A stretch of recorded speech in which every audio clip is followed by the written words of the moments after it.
बिस्मिल्लाहिर्रहमानिर्रहीम। अस्सलाम वालेकुम जी, मैं नजमुल हसन बाजवा हूँ। नाज़रीन किराम, इस वक्त तमाम निगाहें ऐवान सदर पर लगी हुई हैं। ऐवान सदर से एक बहुत बड़ी खबर आ रही है और वो ये कि इलेक्शन की तारीख पर फैसला हो चुका है। इस वक्त आप पूरा मीडिया उठाकर देखें, तमाम इलेक्ट्रॉनिक चैनल्स आप उठाकर देखें तो वहां पर ट्रांसमिशन हो रही हैं। सदर को जो है वो दबे लफ्जों में बुरा भला कहा जा रहा है और कुछ इस तरह की खबरें चल रही हैं। मैं जियो, दुनिया टीवी और बाकी तमाम चैनल्स को मिला के बात कर रहा हूं। जैसे सदर तारीख का ऐलान करके मुल्क में हैजानी कैफियत पैदा करना चाहते हैं। कुछ इस तरह की खबरें चल रही हैं कि सदर जो है वो इस वक्त मैशत को डिट्रैक्ट करना चाहते हैं, जबकि कुछ इस तरह की भी खबरें चल रही हैं कि चलते चलाती मैशत जो कि पिछले कुछ दिनों के बाद संभली है, उसका जो है वो बेड़ा गर्क करने के लिए इकदाम उठाया जा रहा है। नाज़रीन किराम, कुल मिलाकर अगर मैं आपको बताऊं तो इमरान खान के तमाम सियासी मुखालिफिन की चीखें इस वक्त सातवें आसमान को छू रही हैं। तो एक्चुअली हो क्या रहा है? नाज़रीन किराम, सबसे पहले सुबह सवेरे ये खबर आई कि आज किसी भी टाइम तारीख का ऐलान हो जाएगा। उसके बाद हमने ये देखा कि अता तारड़ साहब ने इलेक्ट्रॉनिक मीडिया संभाला, जबकि मरियम औरंगजेब साहिबा ने सोशल मीडिया संभाला और इन्होंने मुख्तलिफ बातें की। सबसे पहले देख लेते हैं कि इस वक्त सदर पर क्या तनकीद जारी है। उसके बाद मैं आपको बताता हूं कि सदर ममलिकत वाकई क्या एक मुल्क में हैजानी कैफियत पैदा कर रहे हैं और एक्चुअली असल वजह क्या है कि इन तमाम लोगों की जो है वो चीखें सातवें आसमान पर है। और अगर सदर तारीख दे देते हैं, मतलब जो कि अभी कुछ देर में एक्सपेक्टेड है कि ऐलान हो जाएगा, तो फिर असल एक्चुअली होगा क्या जिस वजह से ये डरे हुए हैं, उसके ऊपर बात करते हैं। लेकिन सबसे पहले आप ये देख लीजिए कि इस वक्त जो है इन लोगों का जो है वो कहना क्या है, मतलब ये डरे हुए क्यों हैं और ये कह क्या रहे हैं। मरियम औरंगजेब की बात सुनिए, देखिए कि किस तरह से इनकी चीखें जो है वो सातवें आसमान को छू रही हैं। पहले वो सुन ले वो क्या रही हैं।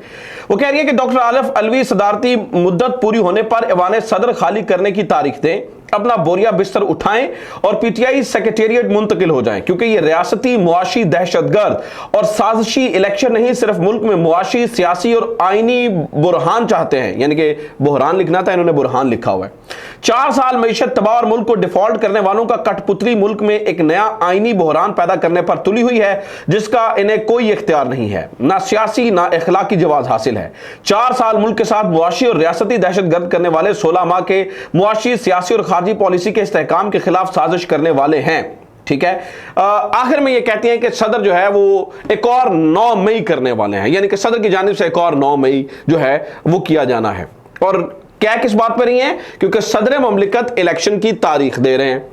इसी तरह की मिलती जुलती प्रेस कॉन्फ्रेंस नाज़रीन किराम अता तारड़ ने की है। अब मैं आइन का आर्टिकल 48 सब क्लॉज 5 आपके सामने पढ़ने जा रहा हूं, ताकि आपको अंदाजा हो जाए कि असल में इस वक्त गलती कौन कर रहा है, राइट पे कौन है। क्या ये वाकई 9 मई होने जा रहा है या आईनी जिम्मेदारी सदर पूरी कर रहे हैं? तो नाज़रीन किराम, आइन का आर्टिकल 48 जो कि इन तमाम झूठों को बेनकाब करता है, आइन का आर्टिकल 48 कहता है president to act on advice. इसका जो टाइटल है वो ये है, president to act on advice. इसके ऊपर वो सब क्लॉज 5 में जो कहा गया है वो जरा सुन लीजिए।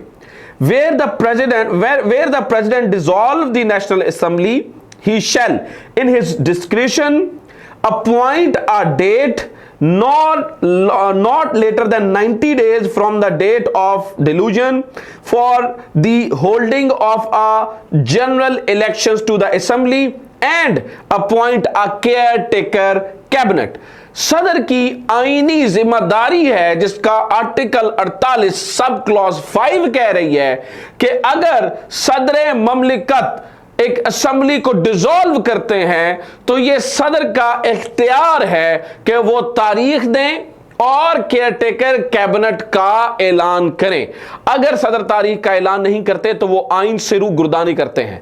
नाज़रीन किराम, तारीख में पहली बार ऐसे सियासतदान पाकिस्तान देख रहा है जो इलेक्शन की तारीख का ऐलान करने को दहशतगर्दी से जो है वो जोड़ रहे हैं। यानी कि इस वक्त ये इतने डरे हुए हैं, इतने खौफजदा हैं, इस कदर इनके जो है ना वो जहन कुंद हो चुके हैं कि इन्हें समझ ही नहीं आ रही है कि करना क्या है। और सदर ममलिकत की खाली तारीख देने के ऊपर इस वक्त मैं ताजा तरीन अपडेट आपको दूं तो सदर ममलिकत के खिलाफ सोशल मीडिया और इलेक्ट्रॉनिक मीडिया का ऊपर एक पूरी कैंपेन चलाई जा रही है, जबकि ऐन मुमकिन है कि सदर ममलिकत आज या कल जो है वो तारीख का ऐलान करने जा रहे हैं, जिस तारीख का फैसला सदर ममलिकत ने कर लिया है।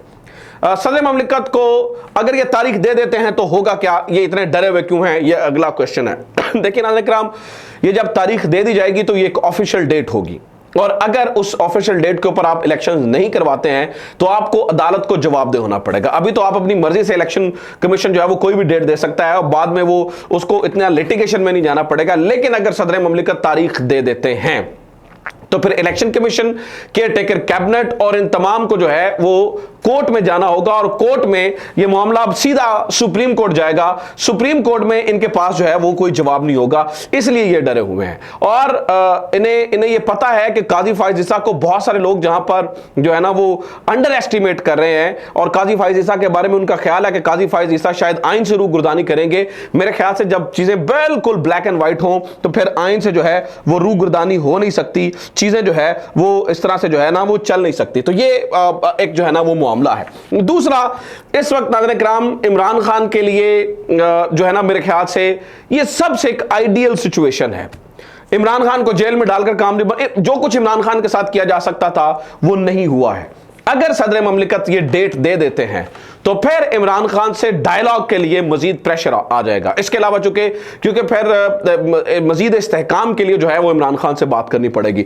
वैसे मैं मरियम औरंगजेब साहिबा की बात सुनकर हैरान हूं, मतलब बड़ा परेशान हुआ हूं कि शायद वो किस इस्तेहकाम की बात करें। 16 महीने में उन्होंने मैशत का बेड़ा गर्क कर दिया, मैशत को 6% से लेकर माइनस में ले गए, मैशत चलती चलाती को ट्रैक से उतार दिया। आज वो मतलब मैं समझने से कासिर हूं कि वो किस इस्तेहकाम की बात करें। और अगर इलेक्शन करवाने से जो है ना वो इस्तेहकाम खराब हो जाता है, या इलेक्शन करवाने से जो है ना वो मैशत के इस्तेहकाम जो है ना वो गैर इस्तेहकाम हो जाती है, तो फिर इससे बेहतर तो आमरीत है, फिर इससे बेहतर तो है जमहूरियत का बोरिया बिस्तर आप गोल करने का कह रही हैं।